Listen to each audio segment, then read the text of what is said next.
This is the Global Broadcasting Service, serving remote outposts since 1928. Hi, everyone. Welcome aboard the Walt Disney World Express monorail. Caramba, we have something really big for you today. Welcome, foolish mortals. Now then, hang on to them hats and glasses, because this here's the wildest ride in the wilderness. This is the DBC Pod with Phil Schoen and Jason Dodge.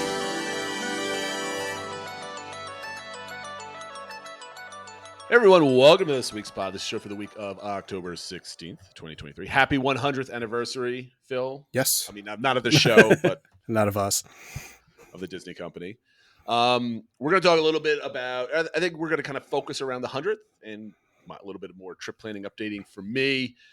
But I don't know about you, but I cut a lot of onions today, Phil. Yes. It was ridiculous. A lot of people were cutting onions. That seems to be the general consensus. I guess the onion industry is doing well. Yeah, we're going to do a lot of ranking and fun. I was listening to our friend Matt's podcast, Happily Everything Disney, and he called me out. So now I have to defend. So we're going to steal a segment from them.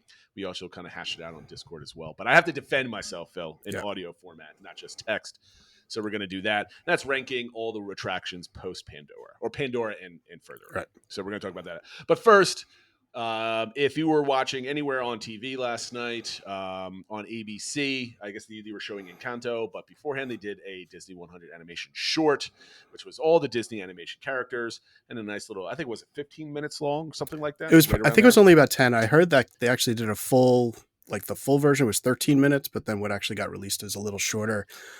It's going to be, originally they just announced it was going to play before the new animated movie Wish when that comes out. Mm-hmm. But they've been releasing it a lot earlier. So yeah, it was on ABC yesterday and now it's on Hulu and Disney Plus. And so if you want to see it, it's definitely out there now. It's called Once Upon a Studio. Yep, it's all up on Disney Plus. I played it for the kids this morning straight from there, so you don't have to go search on YouTube or whatever platform. So if you have Disney Plus, you can find, or I guess Hulu. I don't have Hulu just now, which is another thing that kind of aggravates me. I bought Disney. I guess it does. It shouldn't aggravate me. I bought Disney Plus annual subscription last year for like $80. I hopped on that. You can't upgrade to a Hulu bundle until that's run out, or create a new account. And do it all over again. So I got to wait another month before I do that. So. Hopefully Disney fully buys out Hulu and offers a really great deal that I can get on the cheap for. Another 3-year like subscription for like 50 cents would be great. That would be awesome. I don't think that's happening considering they basically doubled the annual price of just Disney Plus. So yeah, exactly. So I don't think we're going to see that, but I think when is the annual was it the annual report, or at least quarterly report that should be coming for Disney? That's a couple weeks from now. Yeah, it's the middle of next month. So that's going to be, is it in November? I thought it was the end of October. Anyway, that's going to be a fun show to do. Yep. We're going to see a bunch of numbers. Anyway. So the Disney 100 short, Phil, what was your main takeaway? So my main takeaway was it shows that Disney can still like do this, right? They can still fit a lot of heart into something kind of short. It shows you the breadth of everything that's been created over the last 100 years. And this was just the Disney animated studios. This wasn't Pixar. This doesn't anything else. It was just Disney animated. So it kind of showed, they had everybody from obviously going back to Mickey and Oswald and stuff like that, all the way up through Asha, who's in Wish and stuff like that. So all the new characters as well. Just a lot of humor. It was really neat to see kind of the 3D characters next to the 2D stuff. And then I guess we should say the scene, at least for me, that got me with when somebody was cutting onions was when Mickey kind of stops when he's running around and sees the painting of Walt and kind of looks up to him and tells him the show must go on and that sort of thing. And yeah, I mean, not only did it get me last night when I watched it for the first time, I was rewatching it and I'm just like, it's just like, it just grabs you because as Disney fans, Uber park fans and Disney as a whole, the Disney company has not been doing great recently. If you're down in the weeds, right? If you're just a casual fan, it's great, whatever. But it's the turmoil of the CEO changes and all. Anyway, what I was thinking is when you saw Mickey animated in like classic 40s, 50s. Oh, that's a good point. I was going to mention that too. I was glad that it's like it was the classic Mickey look, not the most kind of the recent cartoon. Like it wasn't Mickey and Minnie's Runaway Railway version. It was the more classic looking Mickey. Yeah. So you had the classic Mickey and you had Walt, and it kind of just reminds you that still in the core of all this stuff. I mean, we can yell at each other on the forums and talk about like, I don't like Chapek. I like Chapek. I don't like Iger. I like Iger. The parks are great. The parks are terrible. All this other kind of nonsense that goes around in any Twitter or forum space. That the core is still, it started with a mouse. It was Walt and his dream and his vision, and bringing that through the decades now at 100 years. And I kind of, that kind of just like washes everything away and just puts a nice blanket on everything, I guess, or a nice bow around everything. I don't know what, I don't know what kind of statement to say, but I agree. The big point, the big takeaway was that instance that kind of reminds you that this is the Walt Disney Company. They still know how to draw a mouse. They still know how to make a narrative. They still do really fun voices, and that ultimately everybody should just like relax and enjoy the stories. And it's just that there's fun stories that bring a smile to your face, that bring some sort of meaning to you in some one way or the other. Like another point that you mentioned that I wanted to bring up that I really liked was you saw interaction. What my second favorite part was the interaction with the sloth and Donald Duck getting in the elevator.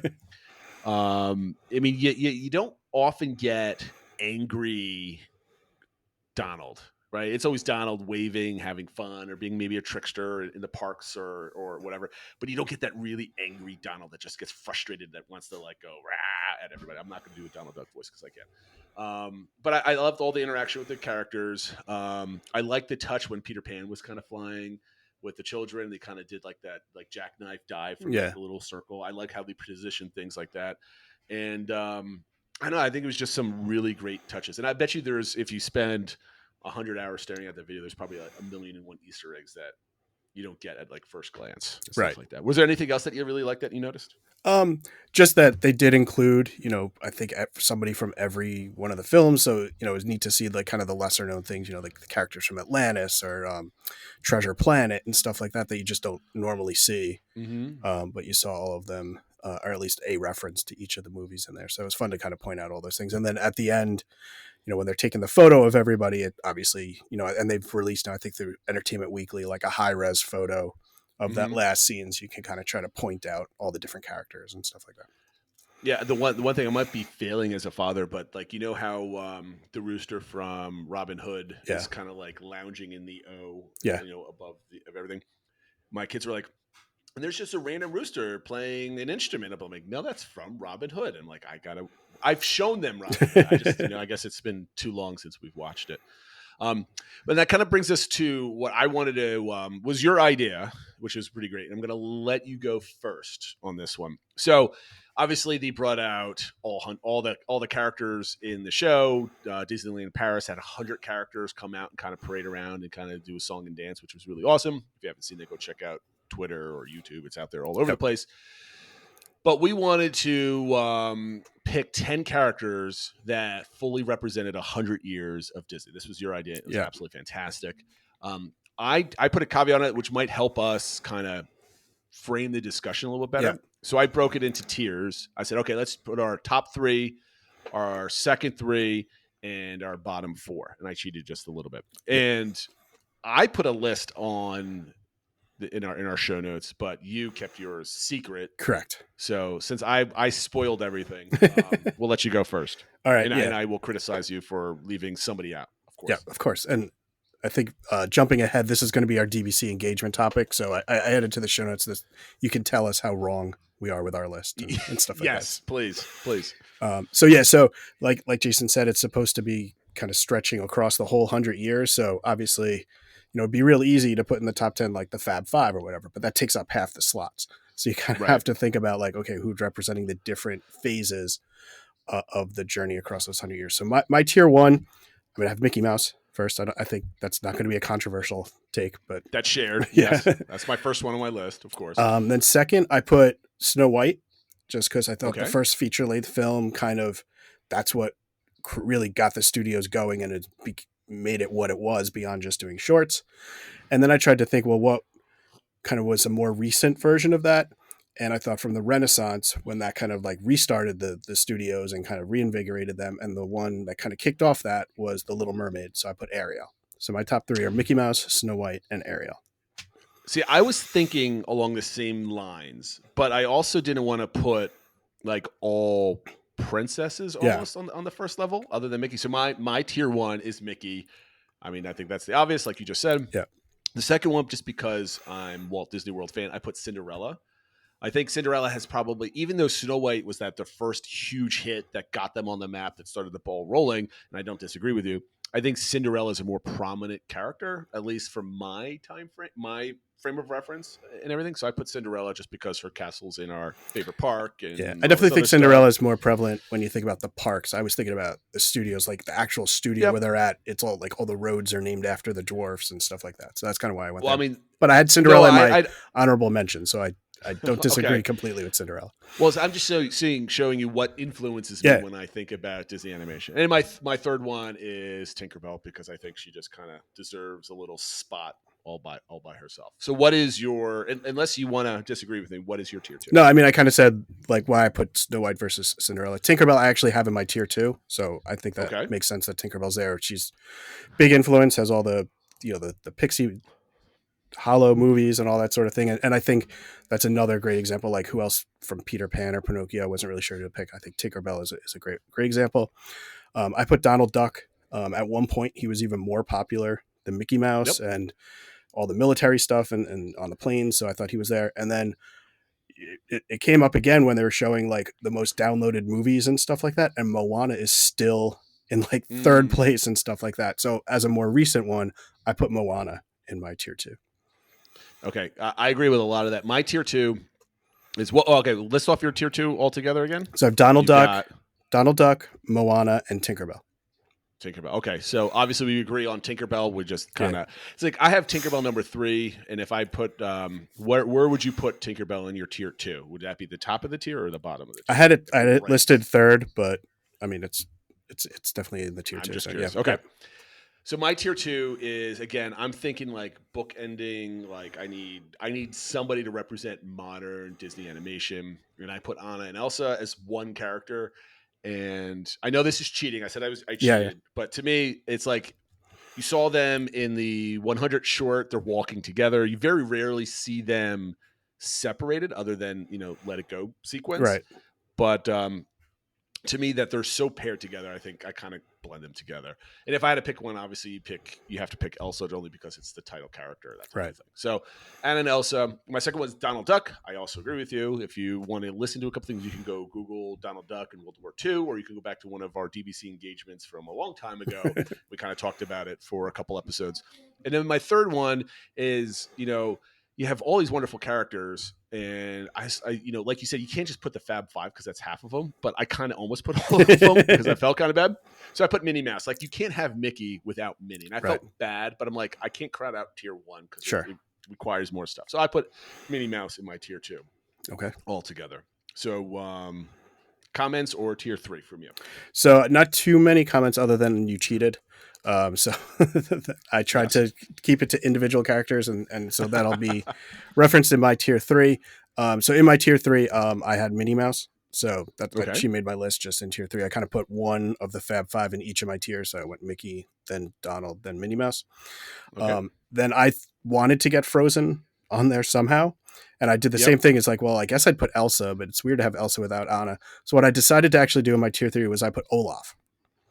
Oh, okay. And if you in the Once Upon a Studio, he had a scene with Genie and stuff like that. So I mean, he gets featured a lot. He had his own short and stuff like that. So I thought that's how I'm going to represent Frozen rather than picking between Anna and Elsa. Josh Gett, thanks you. Yeah. Then my other two are I actually put the Genie because I think that was one of the first times when they had like a celebrity voice and how iconic Robin Williams came from that role. Obviously, he was in that scene with Olaf in Once Upon a Studio. I just think he's one of the he's in all the nighttime extravaganzas. There's always has Genie and stuff like that. So I thought he was a great character. And then my third one, the last character, and I had a number of honorable mentions I was trying to decide between. I went for Rapunzel because that was the studio's first real 3D like princess movie. So to me, that was kind of like moving into the new generation and kind of the next stage of the studio. And I think she kind of represented one of the more stronger female characters and that sort of thing. So that was my 10th pick. But I did have a few honorable mentions I was debating with. Okay. Let me go over my last 4, and then we Yeah. can kind of go over honorable mentions. My tier 3 is I have Snow White for the same reasons as that's the Yeah. first animated movie. So I needed a book in that. I didn't know how I wanted to put this again. I cheated again. It's Beauty and the Beast. I don't know if you want to put Belle and just kind of do that, but I think those two characters kind of combined. But again, you could put Belle in there. Last line I put Goofy. I don't see how you could forget Goofy. I know. It really pained me that I'm sure Goofy's in your honorable mentions. I would imagine. Yes, no. He's not, but only because I was like, I think I Oh! put enough of the Fab Five, but I was like, yeah, the same thing. You could put Goofy anywhere. You could put Pluto in there as well. So I mean, any of the Fab Five are really under consideration, but I kind of wanted to limit how many of them I would pick. Okay, fair enough. And then my last one, just like you, is Moana, because Moana was what, 2016? I think Was it so, around that. Yeah. 2016? Somewhere right there. And still going strong 7 years later. It's absolutely phenomenal that that movie, when I saw it, I instantly loved it. But like, what do I know? I mean, I Yeah. didn't instantly love Frozen. I was like, oh, that was a good movie. Okay, let's move on. Of course, it's a multi-billion-dollar Yeah. franchise at this moment. But when I saw Moana, I was like, the soundtrack holds up to this day. It's I think one of the best soundtracks of any Disney movie. No, at least in the last 20 years, if not, top 3 of all time. The story is solid. The characters are great. There's a good balance between a male and a female characters, protagonists in the movie that you can follow along. They each have their own hero arc on them, in redemption, which I think is absolutely fantastic. And yeah, it's unbelievable how that, to me, Moana represents modern Disney. To me, Anna and Elsa and Frozen represented like the turn to like Disney's back again. Yeah. Like it's their next revolution or whatever. Because the same reason why you say Rapunzel was like the new age of Disney animation. Yeah. To me, that was a great movie, but I think it came to a culmination in Frozen. I think all the lessons learned all the way up in Frozen pops out of me. And so that's kind of how I was thinking of things. What were some of your honorable mentions? So I thought about putting Oswald on there just because that came even before Mickey, and if there wasn't Oswald, there wouldn't have been Mickey. But I don't think it deserved to make the list. But I thought it deserves a mention. I put Cinderella in my honorable mention just for the reasons that you listed it. One that I almost put into tier 3 was Stitch. Interesting. Why is that? So obviously the movie's not one of the better known movies, but Stitch is kind of everywhere in merchandise and everything. He had a scene in the Once Upon a Studio. Like they had the whole thing where he toilet papered the castle in the parks and stuff like that. Like, I just feel like I don't know, a lot of people really like he's their favorite character or whatever, so I thought that was another one that sort of represented a different element, a different side of Disney. Obviously it's a very different type of movie and that sort of thing, but that was just another one I thought of. And then the last one I put on there more for maybe in the parks and stuff like that in the song, but I put Jiminy Cricket, just because of the whole like when you wish upon a star, and kind of like that's almost symbolic of the Disney company as a whole, and he's kind of symbolic of that song and stuff like that. No, that makes sense. I mean, I can't believe that I didn't even consider the genie. For some reason, that just didn't cross my mind when I was kind of thinking about this list and the impact. But I mean, you could pull out. I can move Donald to tier 3, remove Goofy, and put Genie back into tier 2. I mean, I really like that. I like that a lot. I don't really have any honorable mentions. I think I hit like all the big ones. All the other ones that would be honorable mentions be like Oswald. Like, okay, I guess I have to mention him because it's, the historical reference point of something. But as far as characters that have an impact on social media and the parks and movies and stuff like that, I think we almost had very, very similar lists. Yeah, I want to say. So I guess that's why we're podcast partners with you. All right, so I wanted to go up before we have this one thing, and I'm going to preface this in a moment about ranking the Pandora rides. I want to give a quick update to my park planning. Okay. And so my wife and I were in Connecticut this weekend, and we were coming home. And we basically said, okay, we're pulling the trigger. We're definitely going to Disney World. We kind of knew for a week, but we're like, okay, we didn't know if we wanted to spend all the extra money, but we of course are, because it's inevitable at this point. So once we were sure, we're like, okay, we're going to tell the kids. So we told the kids last night, and we had a great story. Santa called us on the way down, and he told us he was getting a Christmas present for everybody, and it's a trip to Disney World, just like last year. And everything was fantastic. So Santa had a great call, and we're like, okay, kids. They're all super excited, and now we have to do Disney planning, because everybody knows that Dad is a crazy Disney planner with his spreadsheets and his whiteboard. I'm famous for my whiteboard, and I have everything out, and I make the diagrams. And so, okay, we got to figure out day one or today, what parks are we going to and when? So I think I talked about this last week. We were talking about hoppers versus non-hoppers, 4 days, 5 days, that type of thing. And, my wife and I had about a 5 or 6 hour drive. So we hashed out a lot of different combinations. And my wife is really pushing for the, what I call it last week, the VV, the vacation, the vacation. And I'm like, okay, you win. You've been doing it my way for the last 7, 8 years. We can try it your way. And I'm leaning towards her anyway.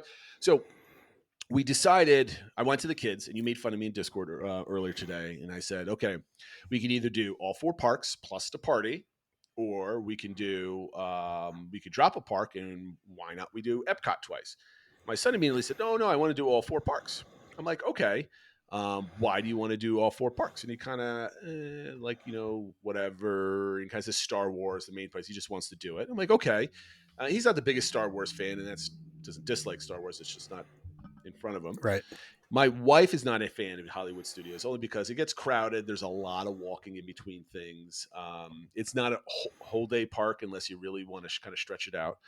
So I said to my son Sawyer, I was like, look, we can skip Hollywood Studios, but we can do Epcot twice. That means we can do like the Olaf hunt that we did last year, where you find Olaf at each World Showcase.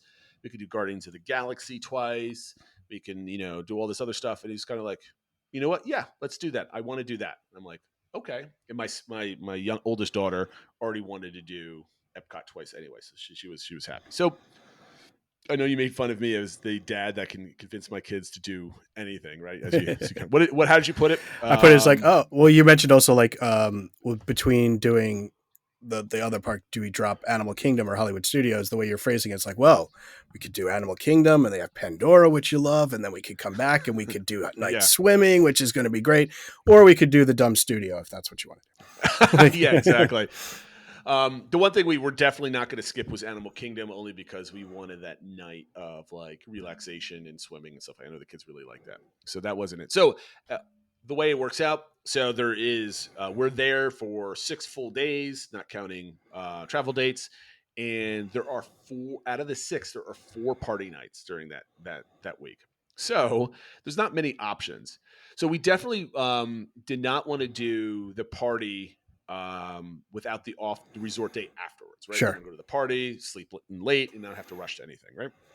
So that left us with only, if we did the party date on the 3rd full day, right? Mm-hmm. The only time you could do the Magic Kingdom was the day before or the day after, right? Yep. At that point. So I'm like, all right. So now our order is we start the vacation at Epcot, which I kind of like. Yep. I've never done that. I never started at Epcot. Magic Kingdom, party, then a resort day, then our Animal Kingdom day, and then finish the vacation in Epcot. So we are starting and finishing the vacation with Epcot, where almost every other vacation has always been Magic Kingdom, beginning and the end. Yeah. One thing I'm worried about is Magic Kingdom is only opened to the public 2 days out of the week, so it's going to be awful. Yep. And I'm already getting ready for that. I'm not spending any more money on dessert parties because I'm already doing a party day. I'm not spending another $600 so we can sit somewhere and watch the fireworks. Unless anybody wants to donate $600 to me, please don't donate $600 to me. I don't think it's worth it at this point. So what do you have any comments on my trip planning? Does anything stand out, or is it just, would you have done it differently if it's... Yep. What's first of all, my initial take is I'm very happy to see the influence I'm having on you.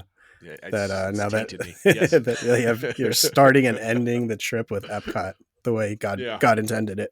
Yeah, there we go. The other thing I mentioned that, you said the only days you could do Magic Kingdom was either right before or after the party. I mean, obviously I agree with your take of do the party because it's going to be a late night and then you have the off day after.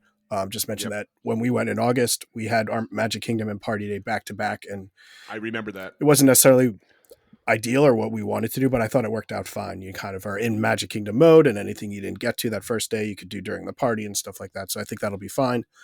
Yeah, no, I think it makes a lot of sense, and you'll have enough time. I think you have kind of probably 2 heavy days to start. I don't know if you'll be taking any midday breaks or not, but then you get to sleep in on the 3rd day before your party. Then you have your off day. Then your Animal Kingdom day, when you're into it, is an early morning, but then you're going to do your night swimming and stuff like that, and then you got your full day. So I think it flows really well. I fully agree with you that it sucks that time there's only what you said 2 days that week that don't have a party. I was already seeing somebody posted on WDW Magic. They said they were seeing people getting turned away from hopping into Magic Kingdom already because there's only so many. Now we're getting closer to Halloween. There's only so many non-party days. So make sure, I guess, you get there early and you get a spot and don't leave. Yeah, don't leave, and just, I guess, probably be a little further down Main Street, or just maybe not watch it straight on or whatever. You'll do what you have to do. I know that. But yeah, no, I think the agenda works. Makes a lot of sense. I know that I will try to do whatever I can do to get in there, but I'm not sure my wife is going to be happy. She doesn't like crowds, right? Yeah. And when we were down there last year, we had 2 Magic Kingdom days, non-party days, and the first day that we went down, it was dreadful. I mean, like you go back to the old episodes. And literally, the tape that they put on the ground, there wasn't a square inch of the tape anywhere in the park to sit in and watch. It was awful. The second day that we went there wasn't too bad. I'm only worried that the Magic Kingdom day that we chose to do is on a Monday. I don't know what that actually means. I don't know if the Monday rule even holds when you're that close to the holidays anyway. It is what it is at this point. The only other combination that I was thinking about is doing the party on our second to last day. Okay. Because, well, actually, second to last or last day there, and you have a resort day somewhere else, but you do the party and then a late start at Epcot, which isn't too bad, right? Yeah. If you kind of have 2 days, you can kind of do that. My wife didn't want to do that. She wanted to be able to get to Epcot nice and early, so I was proud of her for that. And then if we did it on the last day, our last day's there, you don't do anything all day, you go to the party.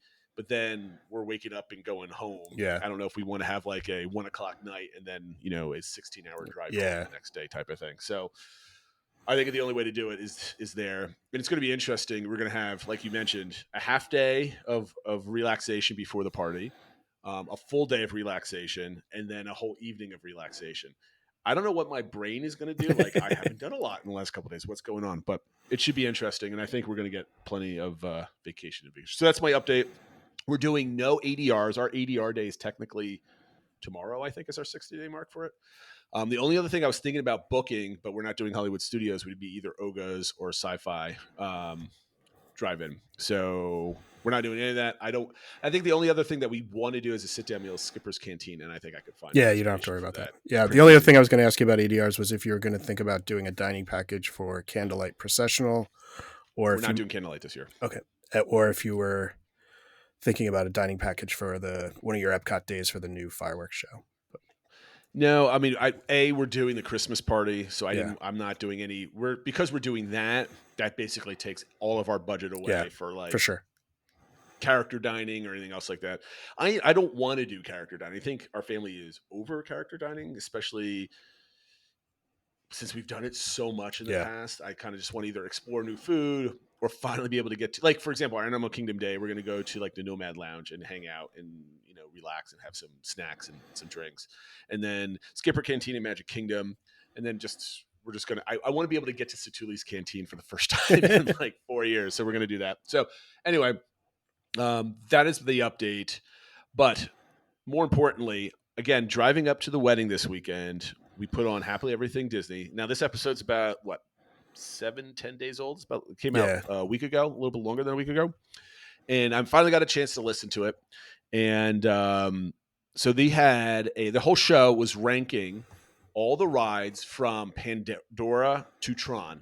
And I think some of them left off Tron because I don't think any of them have done Tron. So they hadn't put Tron on. So it was just 9 rides. And they hadn't done previously on another episode, they did everything before Pandora.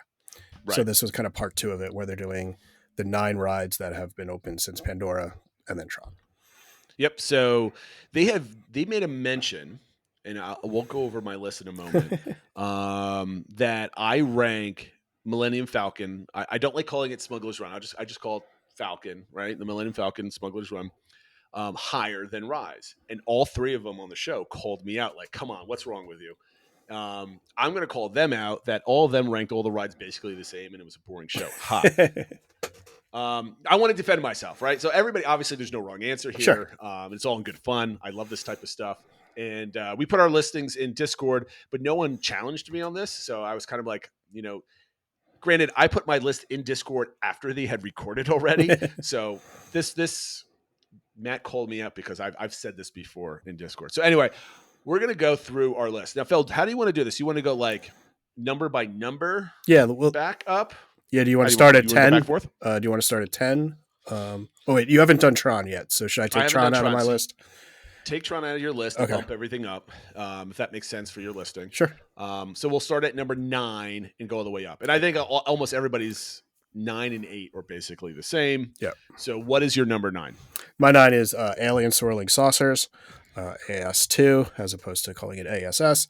And honestly, not that it's a bad ride, but just compared to everything else, it's not great. And the loading for it, the line is really boring and kind of a pain because of how it loads. So it's a fun ride, but it's clearly the 9th best ride. Well, I mean, it's the only C-ticket attraction that's on here. If you want to count Navi River Journey as the D attraction. Yeah. So I agree with you. I mean, I love the ride. It's great, nicely themed, but it is a simple spin ride. Something's got to be last. Something's got to be last. And this will be the next boring one. And I think we both of us on number 8 have the Navi River Journey. Yep. Why do you stick this all the way at the bottom? Is it the same answer? It's just I think it's just to everything else I would rank above it. I actually really like it. I find myself kind of defending it sometimes to people that really bash it. I enjoy it. I think it's a really nice ride. I wish it was just longer. In some ways, I almost wish you moved slower, that you actually had more time to like kind of take in the scenery and stuff. And then obviously the animatronic at the end is amazing. I think it gets hurt because the line is way too long and the queue is kind of boring. Yeah. So it's not worth waiting in like a 60-minute slow moving queue. But if you get right on with a lightning lane or whatever, it's a fun ride. It's definitely kind of like a more or less a must do for us each trip. It's just, again, something's got to be in the 8th spot. Yep. So with that being said, what is in your 7 hole? I put Remy the Rat, Ratatouille. I just think compared to the other trackless rides, it's lower, so it kind of gets hit by that. I think some of the screen effects aren't great. It's got a lot going for it. I think the physical sets that it does have are good. Let me ask you a question now. So as we're rating these rides, is it just the ride itself, or are you taking the queue experience and everything? Like as soon as you get through the gate, you tap in. I think from there on, to me, I rated both the queue and the attraction. I included all that as well. Yeah. Okay. And I mean, I think the queue's okay. I don't know. I don't think it's anything special. I mean, I think that whole area, the back area is nice, but the queue itself isn't anything super amazing. So I don't know. Again, I think we do it every trip since it's been open, that we've gone on it, I think twice every trip. So it's good.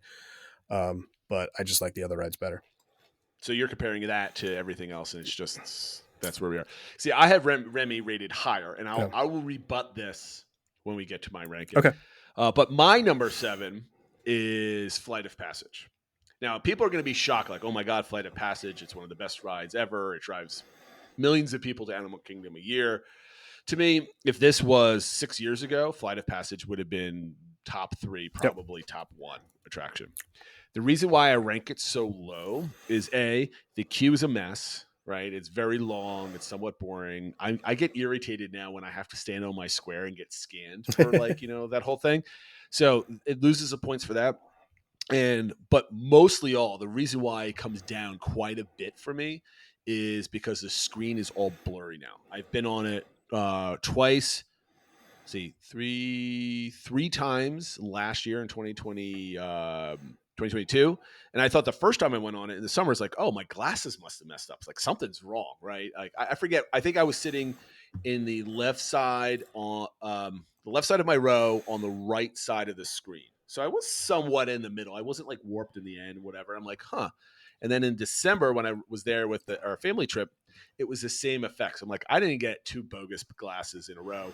And then I brought it up to you. You kind of, reiterated that same thing, which is why your number 6 is. Yeah, my number 6 is Flight of Passage.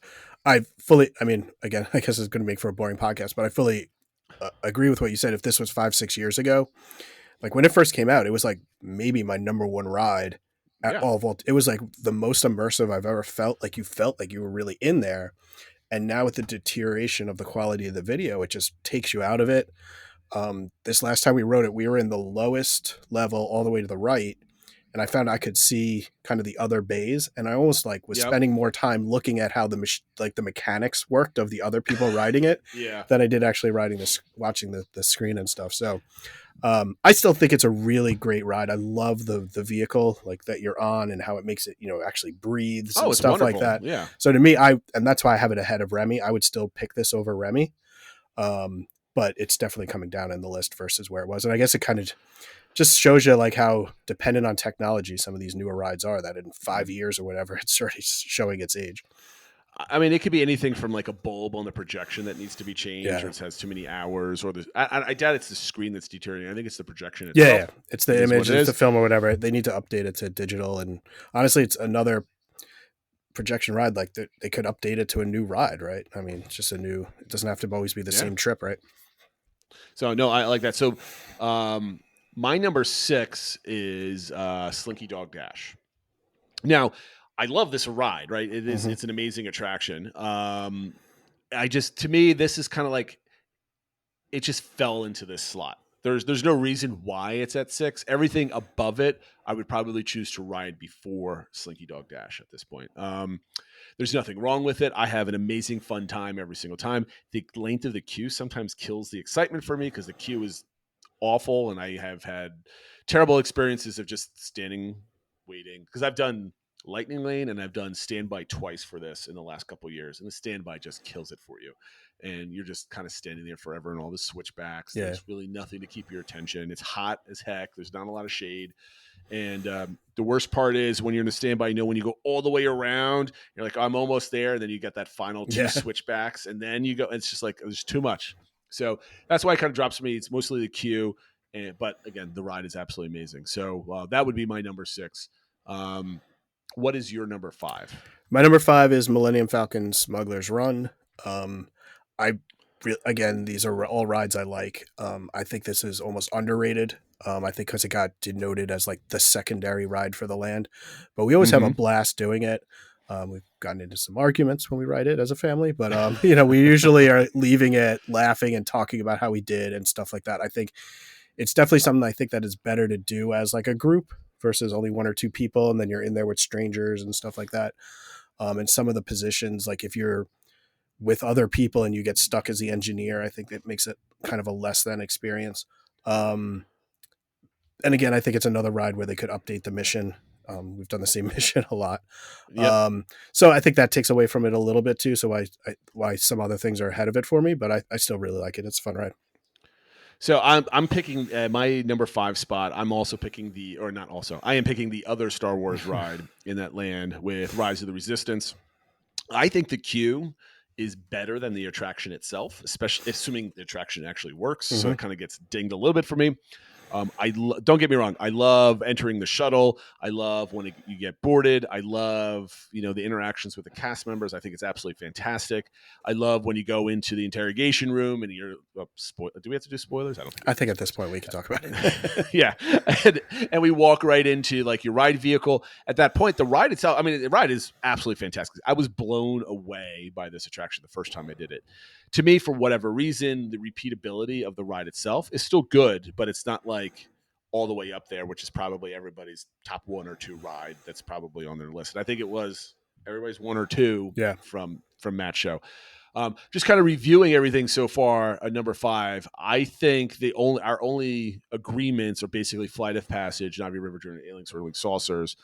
All the ones that I've mentioned, you haven't mentioned yet, so I haven't rebutted any arguments. So let's go with number 4 on your list, and why it's there. What is it? So I have Mickey and Minnie's Runaway Railway as number 4. I think it's just a really well done attraction. It's a lot of fun. It's another ride that we always come off smiling and laughing. The queue itself is a little boring, but the pre-show is amazing. That effect, even when you know it's coming, it still is really effective, and it just looks really cool. The blending of projections with the physical sets and how they change some of the rooms and stuff like that. I just think it's a really well done, fun ride. I wish it wasn't that style of Mickey and stuff like that. That's kind of the only thing I don't like about it. Sure. But as far as like a trackless ride, it always seems to be working pretty well. So yeah, the other ones above it, I just think are kind of better rides, but we really like this one. So my number 4 is Remy. Okay. Now you put Remy all the way down at number 7. Mine's at 4. I mean, all the way down. Yeah. 3 stars lower. The reason why I love Remy so much is, to me, it was such a perfect fit for Epcot, and I sound weird saying that. Yeah. But like, I mean, I love the movie, first of all, right? It's an excellent movie. It's a family favorite. But once you going into the ride, you're the France Pavilion is already fantastic, right? So you've got that theming going for you already. So it's putting you in the mood as you're walking up to it. And as you're getting in there, like the soundtrack for the area, this land, I think is awesome. Like it really kind of gets you calm and whimsical mood going on. I really enjoy it.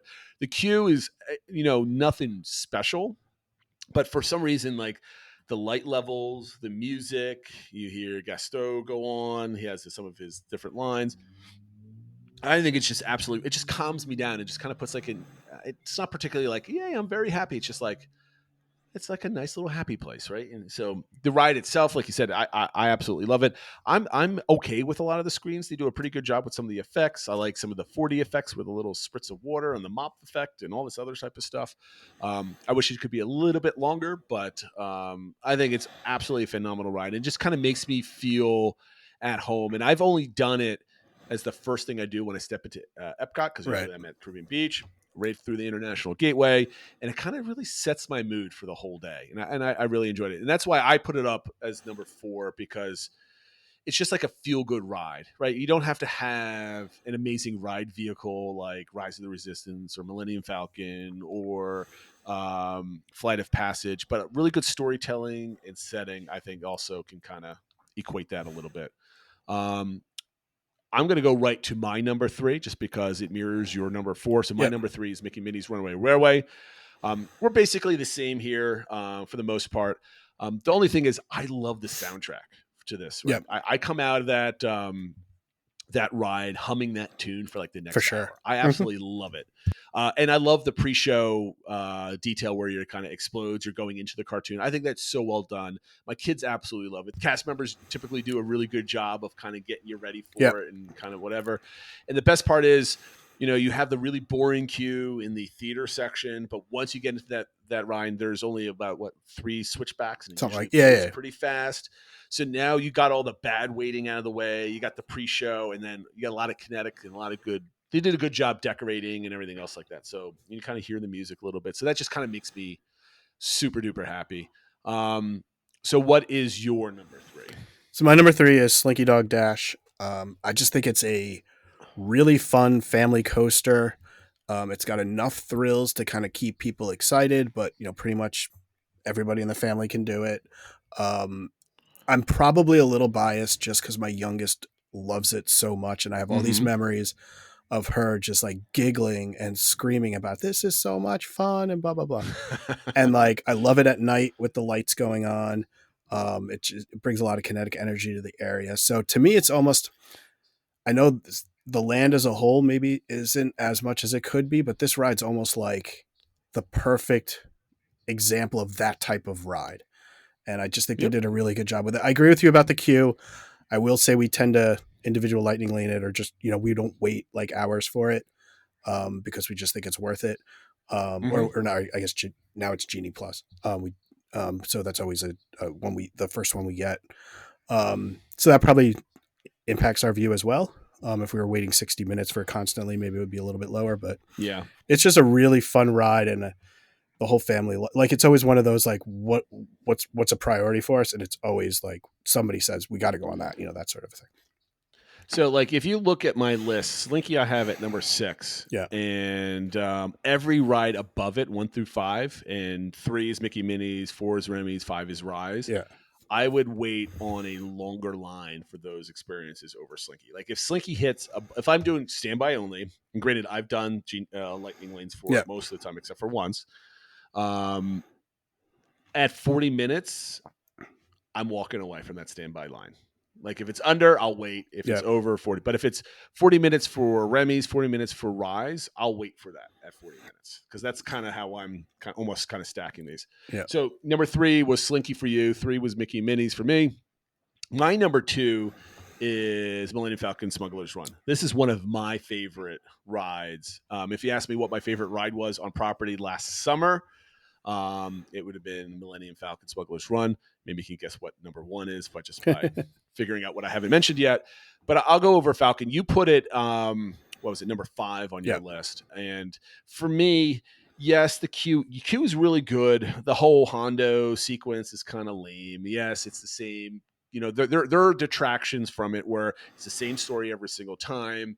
The controls on it are kind of goofy. Like only one person goes up and down, the other person goes left and right. And everybody else is just mashing buttons and stuff like that. I get it. It's not the best, but maybe I'm biased because I got a family of 5. We never have random people on our in our cockpit.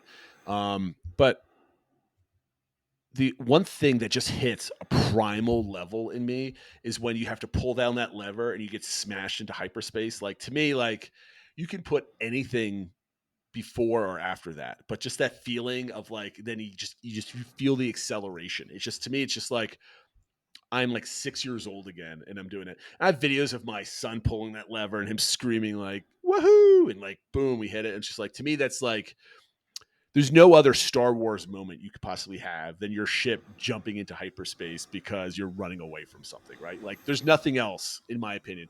And that one moment is what gets me to this level at number 2 with Millennium Falcon Smuggler's Run at number 2, just because of that one moment. And I know you could say all the other rides, so there's a bunch of other rides that are higher than this that get all better guest satisfaction numbers.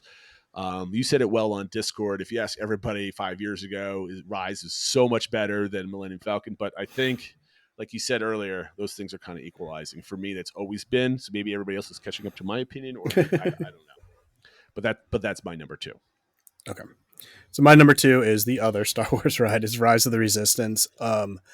It does definitely get dinged for not working 100% of the time. And so maybe I'm still biased in my mind of remembering getting to ride it when everything worked. But I just think it's almost like more than an attraction. There's like kind of like theater elements with people playing the role and like just the level of immersion in it and how they like bring you involved, and you have to go outside and into a ship and then you get boarded. And just that moment when you see all this, the stormtroopers in that hangar is just unbelievable.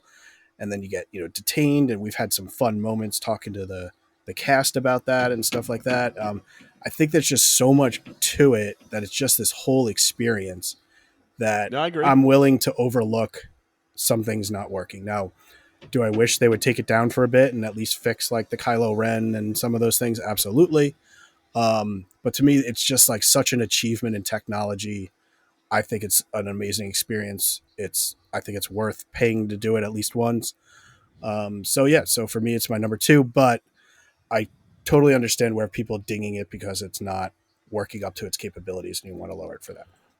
For me, if it had, instead of Kylo Ren, it was a Darth Vader kind of ride. It was like a Return of the Jedi story or Empire Strikes Back story.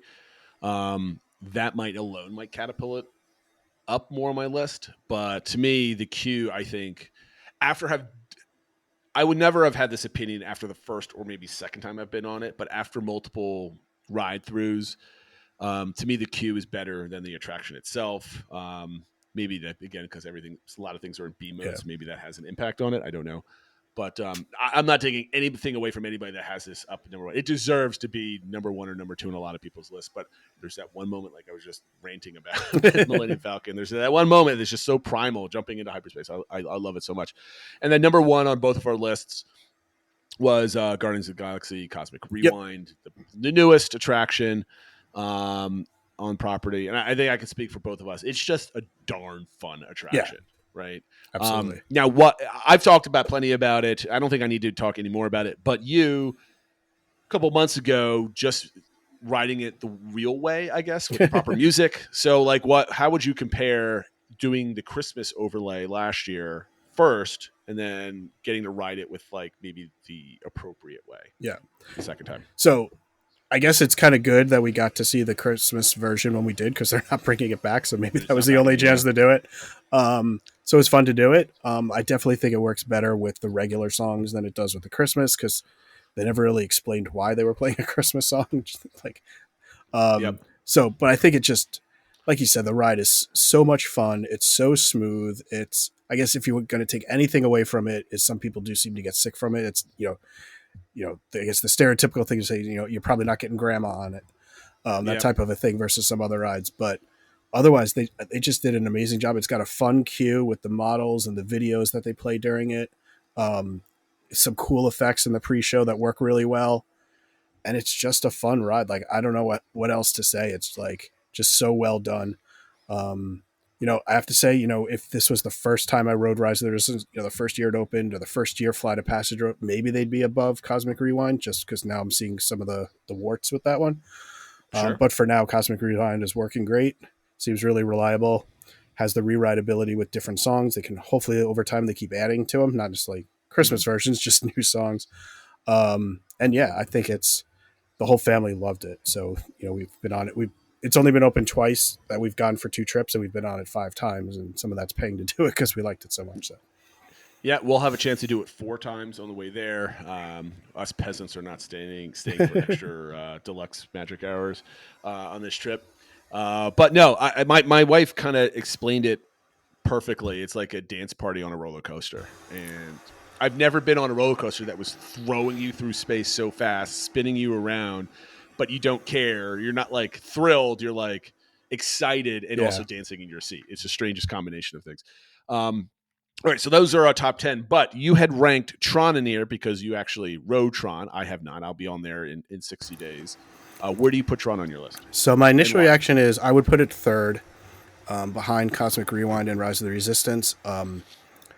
Probably for similar reasons as Slinky Dog. It's just we had so much fun. It was kind of like the more grown-up version of Slinky Dog. Okay. That launch is like incredible, especially if you get to ride in the front row. It gets dinged a little bit for being a little short, but I have to say it's not.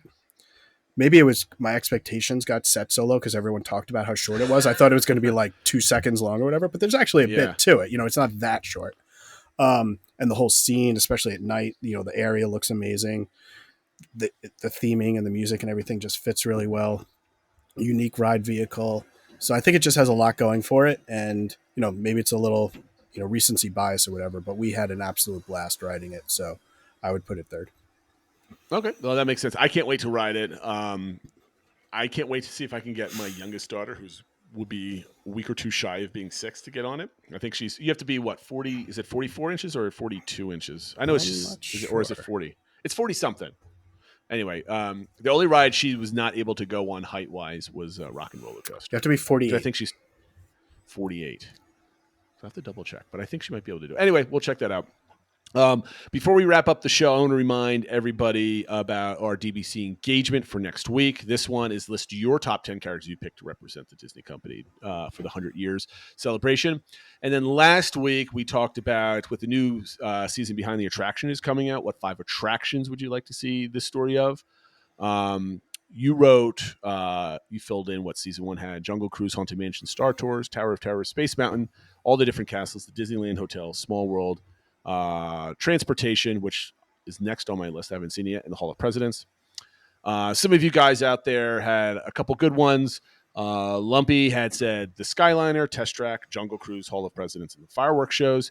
See, I guess he hasn't seen the first season of it. Doxy had the Safari, Pirates, Navi River, Carousel of Progress, and Soarin', both versions. Mama of 6 has not seen all of the first season, but her accounts were People Mover, Carousel, Indiana Jones Stunt Spectacular, which is actually kind of interesting. I don't know if it's like the acting and the development of it, or the mechanics of some of the stage, the stunts, the stage effects, and stuff. Like just moving the stages in and out for the whole show is really awesome. American Adventure, I think she was talking about like all the mechanics down below. We kind of talked about that last week. And Flight of Passage. Me, A couple of the ones that I kind of put out there is Rise of the Resistance, just because of the technology behind it. I think that would be really, if we could get like a really good technical, I don't care about the design. Yes, I do care about the design, but I think the technology behind it, like you said before, it's the real got some of the engineering best behind it. technology. Yeah, that's because, that's kind of what I do professionally. I would love a nice, good story about the development of Epcot Park, not Epcot that in Walt's vision, but the actual vision of just kind of how they design it, what changed, like as all the countries are being like put together and them getting all the funding from the different countries to sponsor them, and some of them not coming through, some of them do. I know we got from Jim Hill and Len Testa on their show about, and I think, was it the episode Josh Gad was on? We're talking about the Spain as one of the countries. I thought that was a really interesting story. So I'd like to have all of that kind of in like one presentation. That'd be pretty cool. Carousel Progress, People Mover, other people have said. But the one thing I really want to hear is the development of the Tiki Room, whether it's the Disney World or the Disneyland version. I absolutely love that attraction. It's kind of my moment of zen in the parks, and I'd like to hear like a good story behind the whole thing. So what were yours? Or either some takeaways or yours? So I think I had some overlap with yours, Rise of the Resistance as well. I think that would be really cool. Or maybe they do something on Galaxy's Edge and cover both the rides and everything, the whole development of that. Similar to that, I put Pandora, like just the development of Pandora, because not just the rides, but even the engineering behind the floating mountains and all that sort of stuff, I think would be really cool. I feel like they've done that before, but not in this frame. Yeah, exactly. They've definitely covered it in some of the development of like with Animal Kingdom and stuff like that, where they talked about it, and you can definitely see some of it, but not in this format. I know you put about Epcot. I would actually like to see just on Spaceship Earth, like the construction of it, and even like every time I ride that, my brain can't figure out how they fit everything in there. Yeah, exactly. Something like that I think would be cool. I put kind of group these together, but the attractions that have the interaction, so like the Turtle Talk with Crush or the Monsters Inc. Laugh Floor, like those types of interactive element attractions showing how they do that. And then I know they have like a whole nursery and everything on property. They've covered that a little bit in the development of like the Magic Kingdom in Disneyland, but like maybe related to Living with the Land and the greenhouses and the nurseries, kind of everything plant-based at Walt Disney. I know you guys are big Living with the Land fans. My wife actually said in the planning of Epcot, we need to make sure we get on Living with the Land because we didn't do that last time. I'm like, especially you guys will have the holiday version, so definitely got to go. Absolutely. So you got to make sure you see it at night when the lights are on. Okay, fair enough. Because I was so angry with myself that I didn't get to do it because for some reason it was a priority, but we were like rushing around because both Epcot nights we had Akershus and then our Rose and Crown thing. So we were like running around and we just didn't do it. So now this time we have no dinner reservations. I'm trying to be reservation free with a lot of this stuff. So there's no like, we need to be here at 6. We need to be here at 8. It's going to be more like easygoing. So that's kind of, that's definitely on the list. We're going to get that done. Okay. Yep. So I think that'll do it. We're right underneath the hour, Phil. So we were successful at not going over our allotted time.